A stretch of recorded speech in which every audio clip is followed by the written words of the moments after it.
Hello दोस्तों, स्वागत है आप सबका एक बार फिर से अपने यूट्यूब चैनल SK स्टडी वाला में। दोस्तों, जैसा कि बात की गई थी कि हम स्टडी के लिए जो है अपनी क्लासेस स्टार्ट करेंगे, तो आज हमने जो है अपनी हिंदी की जो है पहली डेमो क्लास स्टार्ट कर दी है। तो जिसमें हम जो है पहले हिंदी व्याकरण को लेकर चलेंगे, ठीक है। तो जो है आज हमारी पहली हिंदी की व्याकरण क्लास रहेगी, तो जिसमें हम जो है स्वर और व्यंजन का अध्ययन करेंगे। लेकिन जो है स्वर और व्यंजन का अध्ययन करने के लिए हमें सबसे पहले ज्ञात होना चाहिए कि ये है क्या चीज़। तो जो है मनुष्य की जो एक आम बोलचाल का जो तरीका होता है उसको हम कहते हैं भाषा, ठीक है।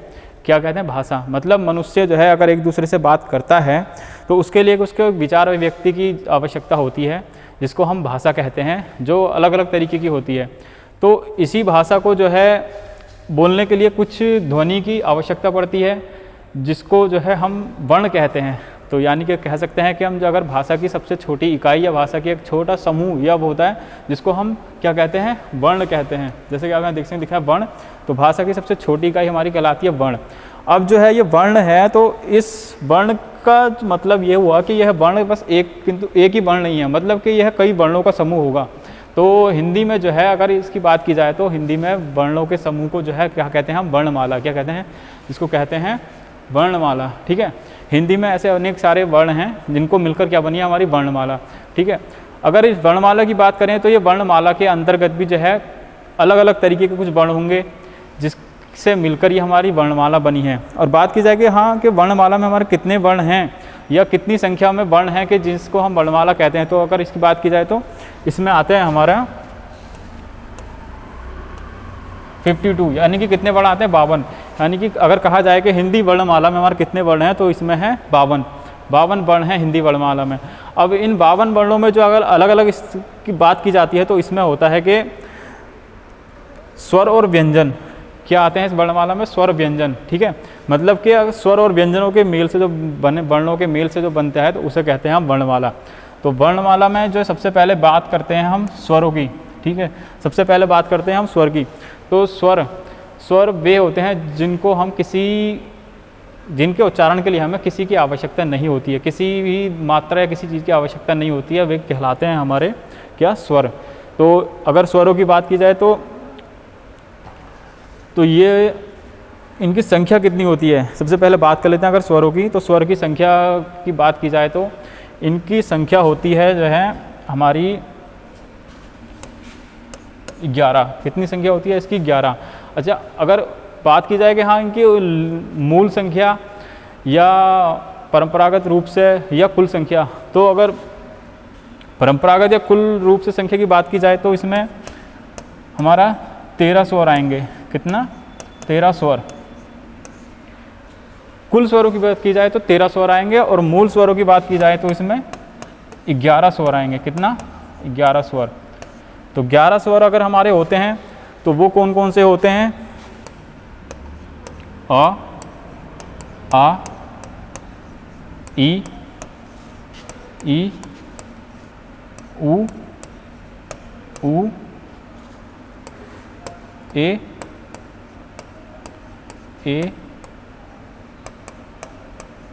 ओ, औ, ठीक है। तो ये कितने हो गए हमारा? और एक आ जाता है हमारा अंतिम री। तो कितना हो गया हमारा ये? 11। कितने स्वर हो गए हमारे? 11। तो अगर मूल स्वरों की बात की जाए तो हमारे कितने होते हैं हिंदी में?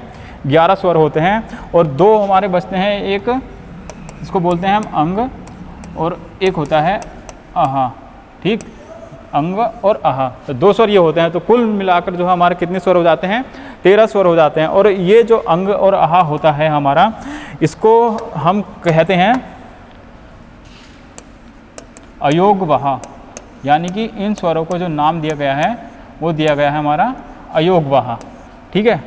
तो ये कुल मिलाकर हमारे स्वर होते हैं कितने? 13 स्वर। अब देखिए बात की जाए स्वरों की पूरी, तो स्वरों के भेद की बात की जाती है। तो स्वरों के हमारे 3 भेद होते हैं, जिसमें पहला होता है हमारा मात्रा उच्चारण के आधार पर। तो इसमें आता है हमारा ह्रस्वर, दीर्घ स्वर और प्लुत स्वर। ह्रस्वर, दीर्घ स्वर, प्लुत स्वर हमारा जो है मात्रा उच्चारण के आधार पर 3 प्रकार हैं।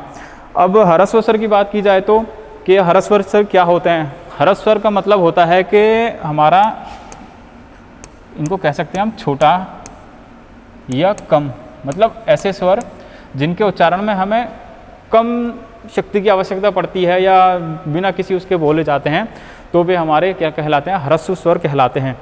जैसे कि होता है हमारा अ, उ, ई और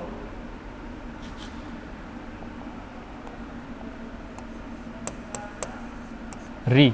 ठीक है, तो ये ऐसा हुआ अ, उ, ई, री, इनके उच्चारण में कितना मतलब बहुत कम समय लग रहा है। तो ये हो गए हमारे ह्रस्व स्वर, कितने होते हैं, 4, जिसके अंदर अ, उ, ई, री। तो ये 4 स्वर हो गए हमारे ह्रस्व स्वर। अब दीर्घ स्वर की बात की जाए तो दीर्घ का मतलब, जैसे वर्ड के पहले जैसे अगर शब्द लिखा है दीर्घ, तो इसके मतलब को समझना होगा। दीर्घ का मतलब होता है हमारा बड़ा, यानी कि ऐसे स्वर जिनके उच्चारण में जो है हमें ज़्यादा समय लगता है या ह्रस्व स्वर की अपेक्षा ज़्यादा समय लगता है, तो उनकी संख्या अगर देखा जाए तो दीर्घ स्वरों को हम बोलते हैं अ, ई, उ और एक इसमें हमारा औ। तो ये होते हैं हमारे दीर्घ स्वर। ठीक है, तो जिनके उच्चारण में मतलब हमें ह्रस्व स्वर की अपेक्षा जो है अधिक समय लगता है, उनको कहते हैं हम क्या, दीर्घ स्वर। ठीक है, और बात की जाए प्लुत स्वर। प्लुत स्वर, अगर देखिए बात की जाए प्लुत स्वर की, तो प्लुत स्वर में हमारा कोई ऐसा स्वर नहीं है कि कोई इसका अलग से स्वर या इसकी कोई बात की जाए। अगर हम बात करें जैसे स्वरों की, जो हमने ये स्वर लिखे थे, तो इसमें ऐसा कोई शब्द नहीं है या ऐसा कोई वर्ण नहीं है जिसको हम प्लुत स्वर कहते हैं। बस एक जो है प्लुत स्वर को जो है क्या वो कहते हैं, एक जो है मात्रा या एक शब्द मान लिया गया है कि जिसका मतलब होता है प्लुत। जैसा कि आप सीधी सी बात की जाए प्लुत, तो आप सबके मन में आएगा कि ओम, ऐसा शब्द आएगा कुछ कि हाँ आपने लिख दिया ये ओम, तो ये प्लुत स्वर का उदाहरण हो गया। नहीं, प्लुत स्वर का मतलब होता है कि कोई एक ऐसा शब्द मान लिया गया है जिसका मतलब होता है कि किसी शब्द का लंबा उच्चारण करना। मोस्टली या अधिकतर जैसे आपने देखा होगा कि किसी का नाम पुकारा जाता है, तो एक होता है बोल देते हैं कि राम, ये बोलते हैं राम, तो ये हो रहा है मतलब कि दीर्घ स्वर से भी ज़्यादा समय खिंच रहा है। तो अगर इसको हम बोलेंगे तो राम, तो ये ऐसे चला जाएगा, मतलब लंबा जाएगा, मतलब इसके उच्चारण में और अधिक समय लगेगा।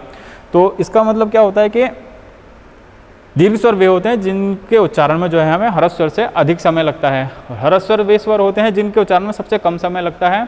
उसके बाद आता है हमारा प्लुत स्वर, जिनके उच्चारण में हमें जो है दीर्घ स्वर से भी ज़्यादा समय लगता है। ठीक है, अगला आता है कि हमारा स्वरों के प्रकार के आधार पर आते हैं।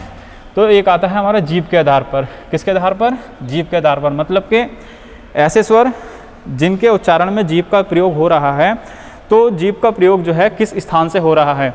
तो पहला आता है हमारा अग्रस्वर, दूसरा है मध्य स्वर, तीसरा है पश्चात स्वर। तो अग्रस्वर मतलब कि ऐसे स्वर जिनके उच्चारण में जो है हमारे जीभ का जो है अगले भाग का प्रयोग होता है, उच्चारण में अगले भाग का प्रयोग होता है। अब जैसे इसमें होते हैं हमारे, अगर स्वर की बात की जाए तो कौन से आते हैं, जैसे ई,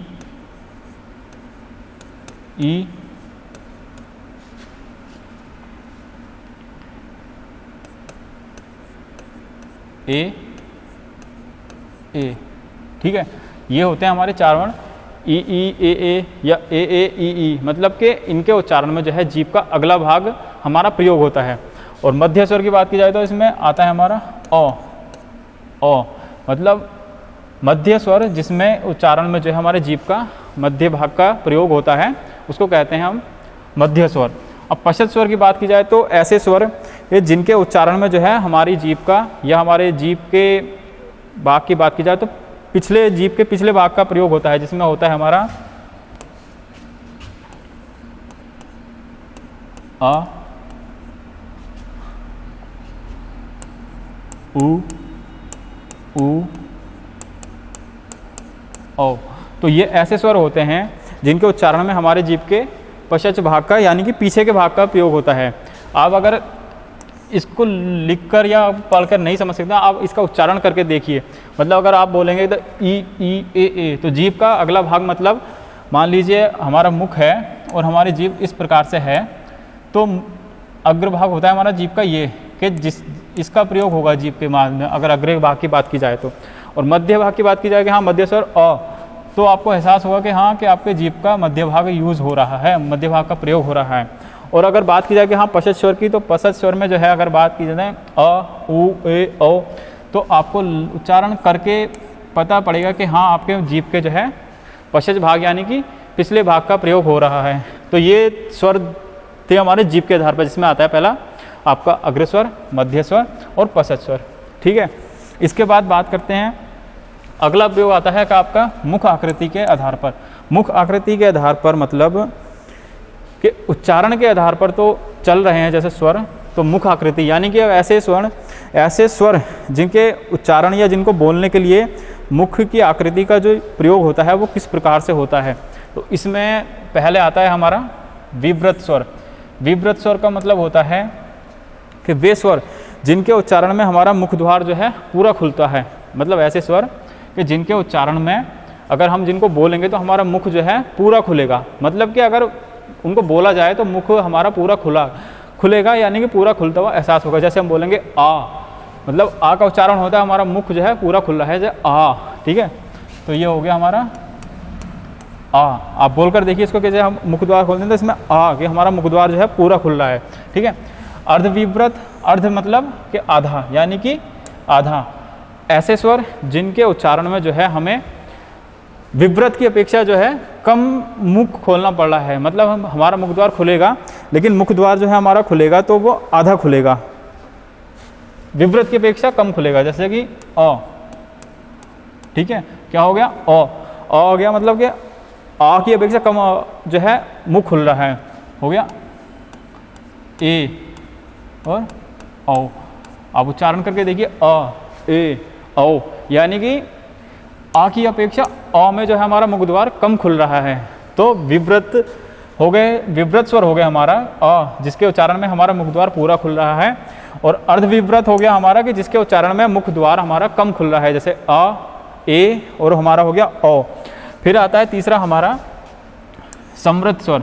समृत स्वर हमारे वे स्वर होते हैं जिनके उच्चारण में हमारा मुख द्वार लगभग क्या रहता है, बंद रहता है। मतलब कि ऐसे स्वर जिनका अगर हम उच्चारण करें तो एहसास होता है कि हमारा मुख द्वार जो है खुला ही नहीं है, मतलब बहुत नाम मात्र के बराबर खुलता है या एहसास होता है। जैसे कि इसमें बात की जाए तो इसमें होता है ई, ऊ।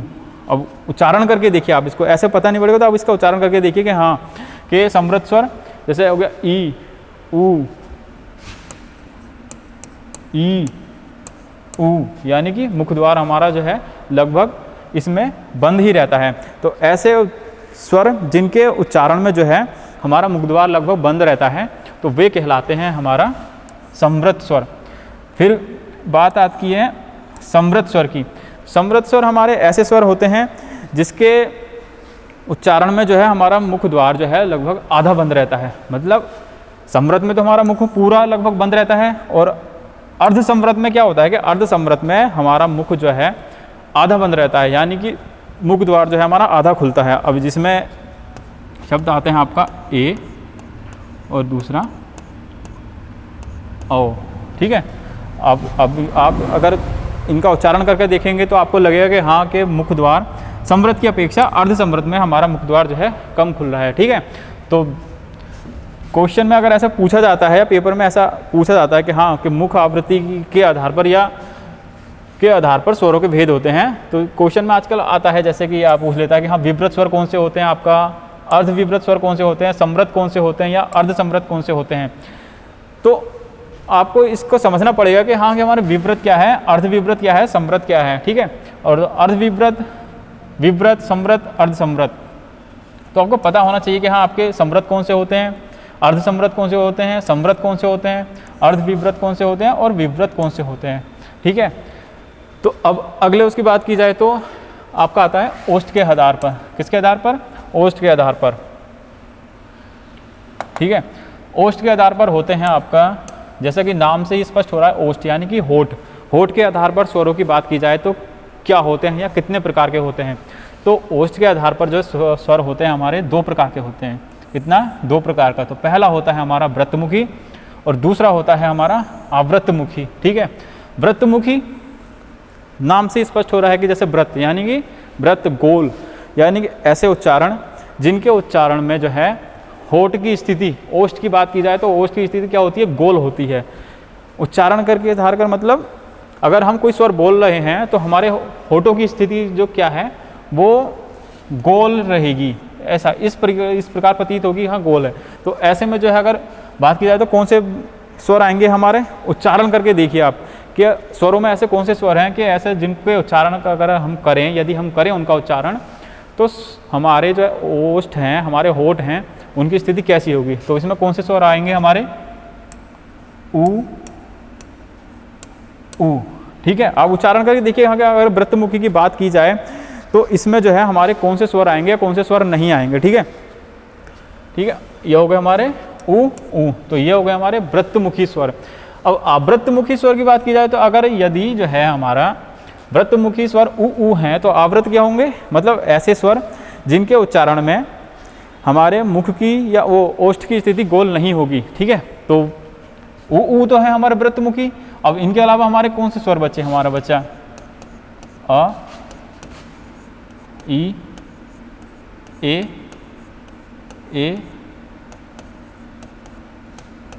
ओ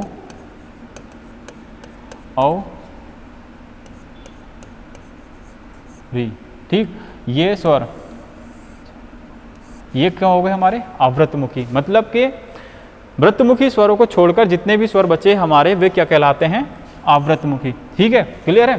तो ओष्ठ के आधार पर बात की जाए हमारे स्वरों की संख्या कितनी होती है, तो हमारे स्वरों की संख्या होती है 2। पहला होता है वृत्तमुखी, दूसरा होता है आवृत्तमुखी। वृत्तमुखी होते हैं हमारा ऊ ऊ, और इसके अलावा वृत्तमुखी को छोड़ दिया जाए तो जितने भी स्वर हमारे बचेंगे वे सब क्या कहलाएंगे, आवृत्तमुखी।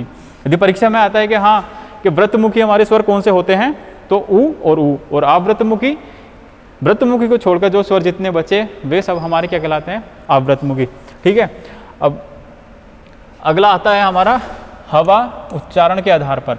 हवा उच्चारण यानी कि हवा के आधार पर या उच्चारण के आधार पर, यानी कि ऐसे स्वर के जिनके उच्चारण में हमें प्रयोग कहाँ का हो रहा है, मतलब किस स्थान का प्रयोग हो रहा है। तो इसमें आते हैं हमारे 2, निर्नुनासिक और निर्नुनासिक हमारे वे स्वर होते हैं जिनके उच्चारण में केवल मुख की आवश्यकता होती है, मतलब जिनके उच्चारण में जो है केवल मुख का प्रयोग होता है। जैसे कि हमारे होते हैं अ ई ऊ ए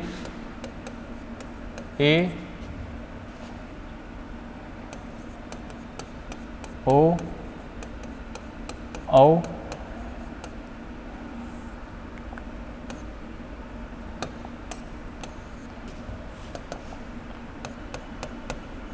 री। तो ये क्या होते हैं हमारे, ये सभी स्वर कहलाते हैं हमारे निर्नुनासिक, मतलब ऐसे स्वर जिनके उच्चारण में केवल मुख का प्रयोग होता है। निर्नुनासिक मतलब नाक का यूज नहीं होता है। तो ये क्या होते हैं हमारे सारे स्वर निर्नुनासिक। अब अनुनासिक स्वर हमारे कौन से होते हैं, ऐसे स्वर जिनके उच्चारण में जो है मुख के साथ साथ जो है नाक से भी ध्वनि आती है, मतलब नाक से भी हवा का प्रतीत होता है कि नाक से भी कंपन हो रहा है, तो वे स्वर कहलाते हैं हमारे अनुनासिक। यदि उच्चारण करके अगर आप देखेंगे तो ऐसे कौन से स्वर आएंगे हमारा, ये हो गए हमारे मूल स्वर। तो ये आते हैं हमारा एक अंग और आहा, क्या होते हैं अंग आहा, जिनको हम कहते हैं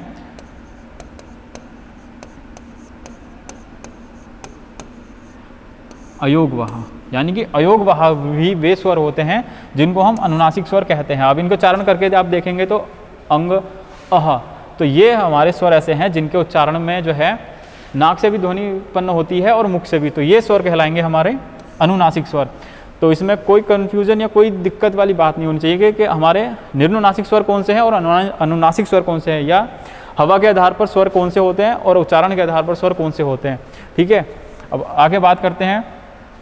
तो देखिए घोषत्व के आधार पर, घोषत्व के आधार पर होता है मतलब कि ये आपको पढ़ने मिलेगा जो है कि घोषत्व के आधार पर आता है हमारा व्यंजन के, उसमें आता है कि घोषत और अघोषित क्या होता है। तो सघोष अघोष जो है बात की जाए तो जितने भी हमारे स्वर होते हैं वे हमारे जो हैं क्या होते हैं, सभी क्या होते हैं ऐसे वर्ण जिनके, ऐसे वर्ण या स्वर जिनके उच्चारण में कंपन होता है। कंपन के आधार पर जो है हम इनको कह सकते हैं घोष अघोष, जिनके उच्चारण में कंपन होता है वे कहलाते हैं हमारे सघोष। तो जितने भी स्वर यानी कि सभी स्वर हमारे क्या होते हैं, सघोष घोष, यानी कि इसको सघोष या घोष कह सकते हैं। तो सभी स्वर जो होते हैं हमारे क्या होते हैं, घोष कहलाते हैं या सघोष कहलाते हैं। जितने भी स्वर होंगे हमारे घोष कहलाते हैं। अघोष हमारा कोई स्वर नहीं होता है, ठीक है। अगर सघोष अघोष तो स्वरों के घोष या घोष के आधार पर बात की जाए तो दो ही इसके जो है दो प्रकार आते हैं, सघोष अघोष। और स्वरों की बात की जाए तो सभी स्वर हमारे क्या होते हैं, सघोष कहलाते हैं। अगले चलते हैं व्यंजन। तो वर्णमाला जैसे बताया गया कि वर्णमाला जो है दो से मिलकर बनी है, एक तो हमारा स्वर, एक था हमारा व्यंजन। स्वर हम जो है पहले ही पढ़ चुके हैं। अब बात करते हैं व्यंजन की।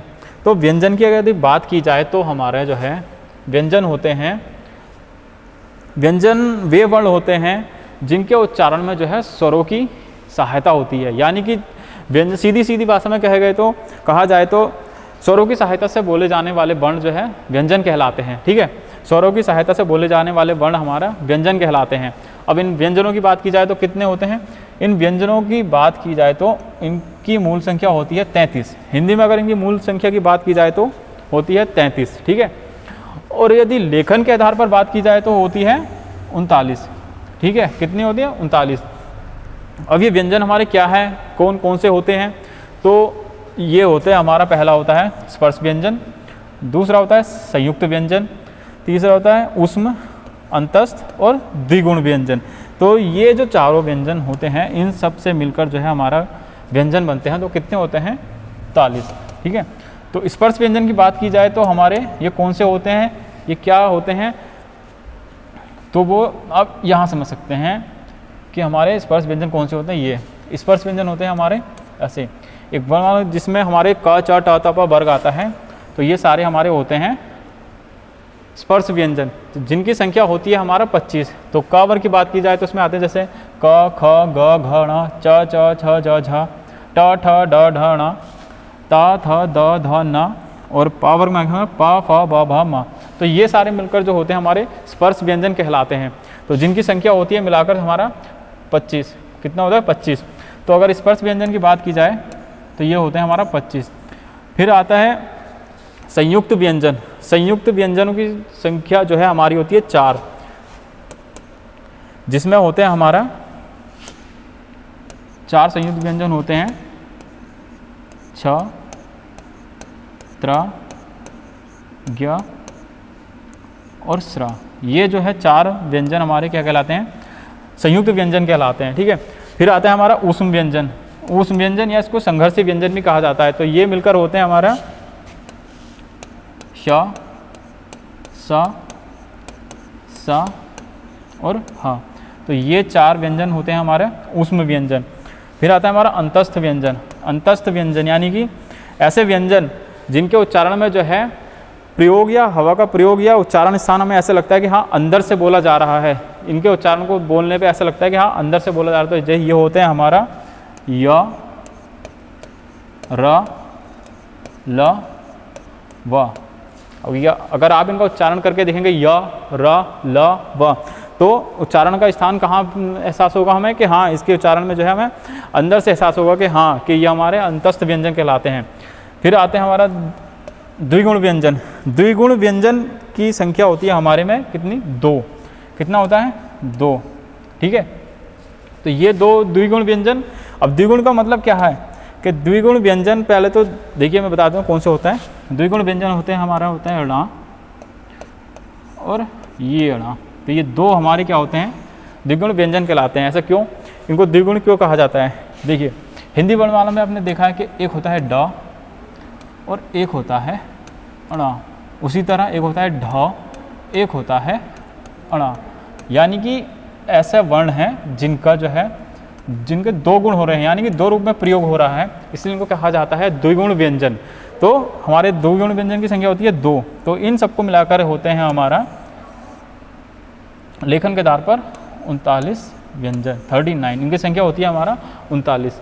अब व्यंजनों के प्रकार की बात की जाए तो व्यंजनों के प्रकार की बात की जाती है तो इनकी संख्या होती है हमारा 3। कितनी संख्या होती है इसकी, 3। तो अब देखते हैं कि हमारी संख्या कितनी होती है। ये देखिए, व्यंजनों के प्रकार की बात की जाए तो इनकी संख्या होती है 3, जिसमें हमारा पहला आता है स्पर्श व्यंजन, दूसरा आता है संघर्षी, तीसरा आता है प्राण के आधार पर। स्पर्श व्यंजन जैसा कि बताया है मैंने कि स्पर्श व्यंजन हमारे कौन से होते हैं, ये देखिए, तो ये हमारे स्पर्श व्यंजन कहलाते हैं, जिसमें जो है 5 वर्ग आते हैं हमारा, क वर्ग, च वर्ग, ट वर्ग, ता वर्ग और पा वर्ग, यानी कि क च ट ता पा।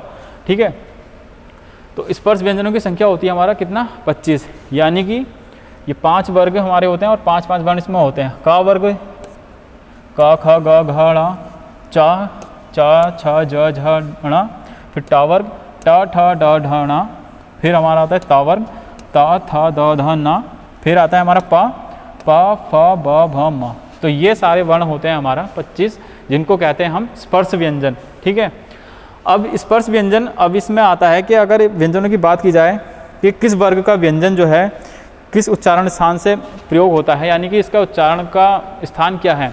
तो यदि हम क वर्ग की बात करें तो क, इसका उच्चारण स्थान होता है हमारा कंठ, यानी कि क वर्ग में वे वर्ण आते हैं जिनका उच्चारण हमारा कहाँ होता है, कंठ से, कि जिनके उच्चारण में कंठ का प्रयोग होता है। जैसे कि आप उच्चारण करेंगे तो आपको एहसास होगा क ख ग घ ण, यानी कि इनके उच्चारण में कंठ का प्रयोग हो रहा है, कंठ से आवाज़ निकल रही है। तो ये होते हैं हमारे क वर्ग के व्यंजन, होते हैं कंठ से।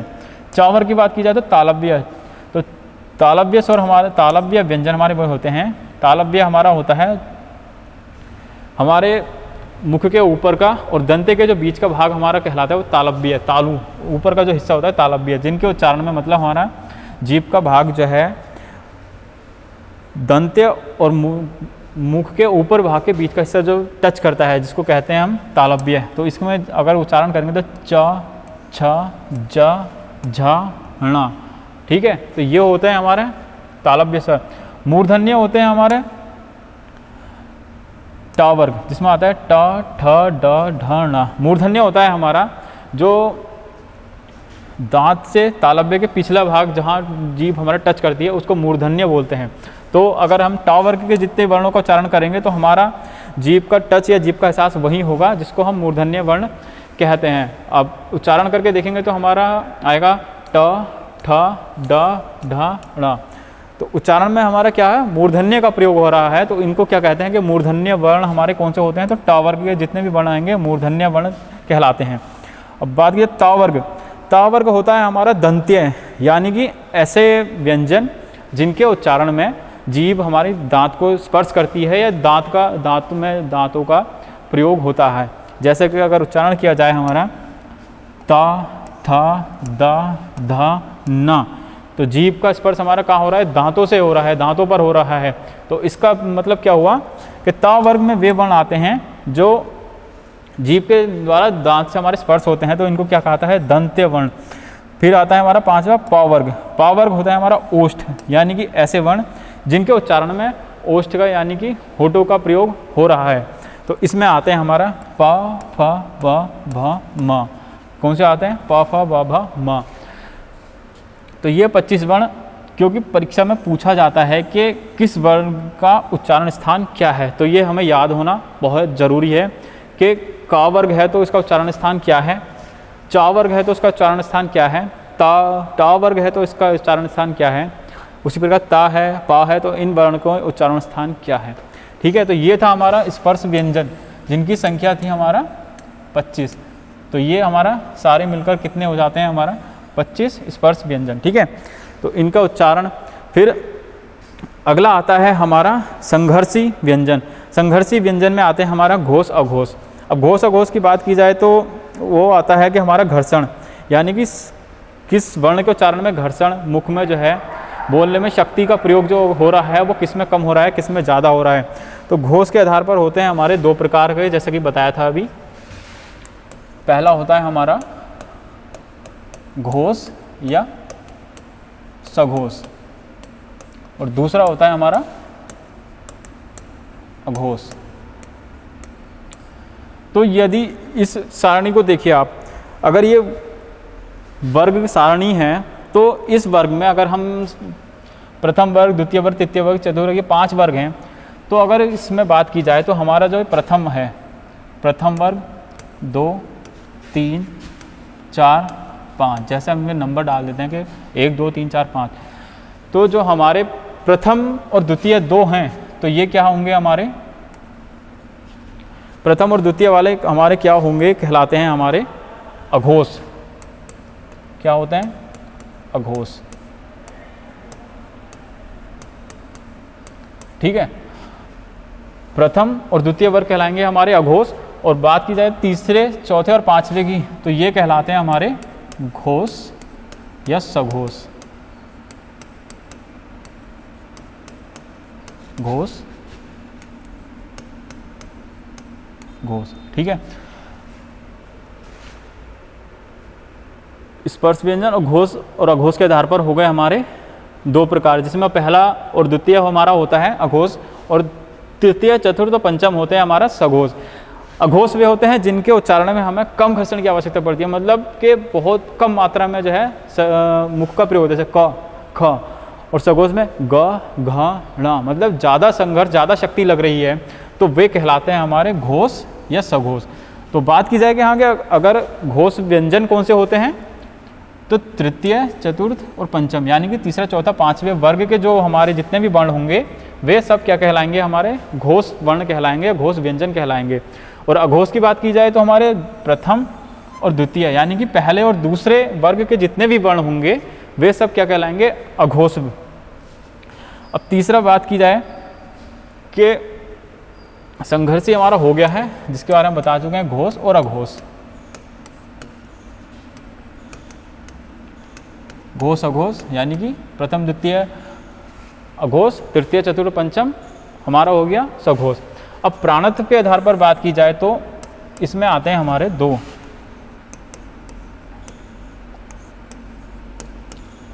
अल्प प्राण और महाप्राण। अल्प यानी कि जैसा कि नाम से स्पष्ट हो रहा है कि अल्प कम यानी छोटा, महा यानी कि बड़ा या ज़्यादा। तो अल्प प्राण में हमारे वे वर्ण या वे व्यंजन आते हैं जिनके उच्चारण में कम समय लग रहा है, और महाप्राण में वे वर्ण या वे व्यंजन आते हैं जिनके उच्चारण में ज़्यादा समय लग रहा है, हमारे मुख से शक्ति का प्रयोग ज़्यादा हो रहा है। वर्णमाला में इसका अगर फिर से इसको देखा जाए तो इसका प्रयोग होता है कि हमारे प्रथम, तृतीय और पंचम। तो प्रथम होता है हमारा अल्प, द्वितीय होता है महा, तृतीय फिर होता है हमारा अल्प, महा और अल्प। तो प्रथम अल्प, महा, अल्प, महा, अल्प। तो पहला, तीसरा और पांचवा, कौन से, पहला, तीसरा और पांचवा जो वर्ग होता है हमारा, ये पहला, तीसरा और पांचवा ये वर्ग क्या कहलाता है हमारा, अल्प प्राण। और दूसरा और चौथा ये कहलाता है हमारा महाप्राण। ठीक है, यानी कि अल्प प्राण ऐसे वर्ण जिनके उच्चारण में जो है कम समय लग रहा है वे कहलाते हैं हमारे अल्प प्राण, जिसमें आता है हमारा पहला जो है पहला वर्ग क, ख, ग, घ, ड़, और तृतीय वर्ग हमारा ग, च, ड़, त, प, ये वाले वर्ण जो आएंगे हमारे क्या आएंगे, अल्प प्राण में आएंगे। फिर दूसरा और चौथा वर्ण, दूसरा और चौथा आएगा वो आएगा हमारा महाप्राण में। महाप्राण में वे व्यंजन आएंगे जिनके उच्चारण में अधिक समय लग रहा है, मतलब कि अल्प प्राण के अपेक्षा अधिक समय लग रहा है, वे आएंगे हमारा किस में, महाप्राण में। तो सिंपल सी बात, सीधे सीधे देखा जाए तो इसमें पूछा जाता है कि सारणी दी जाती है और पूछा जाता है कि अगर ये च वर्ग है तो किस वर्ग का और कौन सा प्राण का व्यंजन है। तो हमें याद होना चाहिए कि हाँ घोष है तो कौन सा है, अघोष कौन सा है, और अल्प है या महा है, अल्प है या महा है। तो हमें ये याद रखना कि पहला, तीसरा और पांचवा जो वर्ण है हमारे वो क्या कहलाते हैं, अल्प। दूसरा और चौथा वर्ण वर्ग का जो वर्ण है, जितने भी वर्ण हैं वे कहलाते हैं हमारे महाप्राण। ठीक है, तो ये था हमारा स्वर और व्यंजन। इसके बाद अगर बात की जाए तो अल्प, महा, इसके अंतर्गत कौन से वर्ण आते हैं, तो हमारा महाप्राण की बात की जाए तो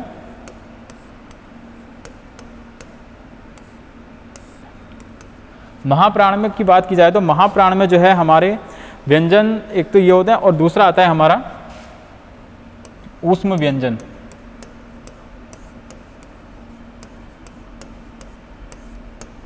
ठीक है, ऊष्म व्यंजन हमारे होते हैं श, स, स, ह। तो ये हमारे किस में आते हैं? महाप्राण में। किस में आएंगे हमारा ये? महाप्राण। महाप्राण और कौन सा? अघोष महाप्राण। किस में आएंगे? अघोष महाप्राण में आएंगे। यदि आगे पूछ लिया जाता है कि श, श, श, ह, तो ये किस प्रकार का व्यंजन है? तो ये आएगा हमारा अघोष महाप्राण का व्यंजन है। उसी तरह इसमें आता है हमारा एक स्वर आता है हमारा विसर्ग। विसर्ग, तो ये किस में आता है हमारा? महाप्राण में। और एक आता है हमारा, अगर महाप्राण की बात की जाए तो हमारा ये हो गया स, श, ह। अब इसके बाद बात की जाए अल्प प्राण की, तो अल्प प्राण में हमारे अल्प प्राण के अंतर्गत आते हैं हमारा अंतस्थ व्यंजन।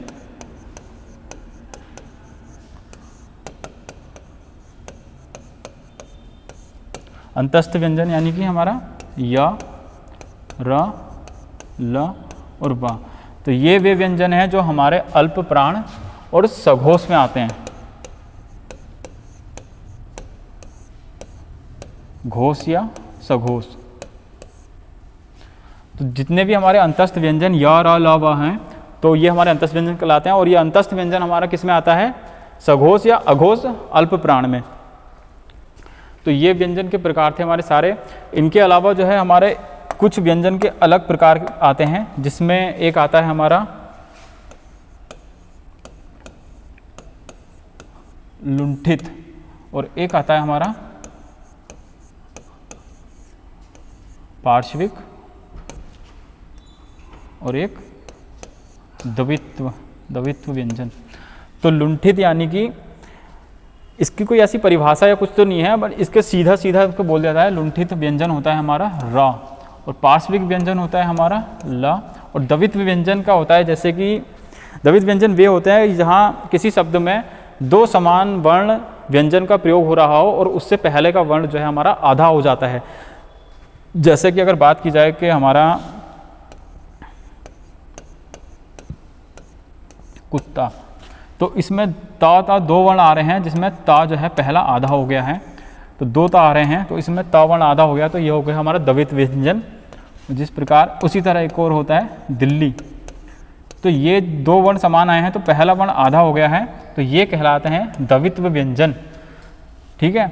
और एक बात की उत्क्षिप्त व्यंजन, जैसे द्विगुण व्यंजन था हमारा,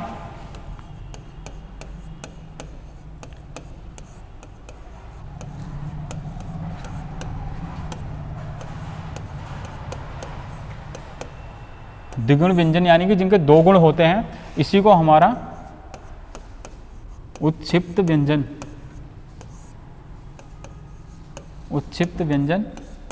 कहा जाता है। तो ये था हमारे स्वर व्यंजन के प्रकार। आशा करता हूँ कि आपको समझ आया होगा। और इसी तरीके जैसे हमारी जो है क्लास अभी आगे जारी रहेगी। ये हमारी पहली डेमो क्लास थी, तो कमेंट में करके हमें बताइएगा कि आपको कैसा लगा और हमें क्लास आगे कैसे रखनी है। तो इसी प्रकार हमारी क्लास आगे रहेंगी। हमारे चैनल से जुड़े रहिए, चैनल को सब्सक्राइब कीजिए, कमेंट कीजिए, लाइक कीजिए। धन्यवाद।